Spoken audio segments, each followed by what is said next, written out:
One of the great difficulties you'll face when researching a soldier who served in the British Army during the Second World War is military jargon. A lot of the jargon is in the form of abbreviations and acronyms, and thousands were used during the war. It's not uncommon for there to be over 20 pieces of jargon on a single page. To help you, I've created a list containing nearly 90 pages of the most common abbreviations and acronyms. I will continually update this list as I'm forever coming across new examples. While the list focuses on the British Army, and to a lesser extent the Indian Army, it does include common abbreviations and acronyms of the Royal Air Force and Royal Navy. You can download the list for free by signing up to my Patreon or by messaging me on social media. I've put my links below and I'll send you a copy. I'm going to give you some tips to help you with your research. First thing to remember is that abbreviations and acronyms often have multiple meanings, and you will need to work out the correct one from the context in which it is used. MC is a great example, as it's commonly found in military documents and on headstones. If it appears after an officer's name, it will usually mean they've been awarded the Military Cross. Shown is the headstone of Captain Alexander Charles Dallas Smith, who died on the 8th of March 1942 and is buried in the Terrace Road Cemetery in Kuala Lumpur, Malaysia.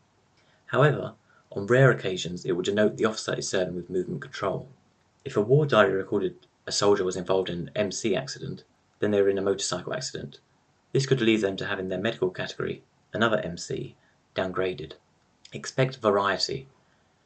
While the Army produced lists which recorded the correct abbreviations and acronyms which were to be used, soldiers often used their own. Battalion can be written as B, BN, BATT, BATTN, and so on.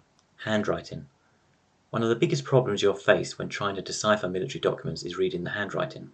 While some documents were typed, service records for the most part weren't, though stamps usually appear. Shown is part of an airgraph written by Private Leslie Watcott to his mother Alice in Walthamstow in May 1943. Leslie was a solicitor's clerk, who was 25 at the time.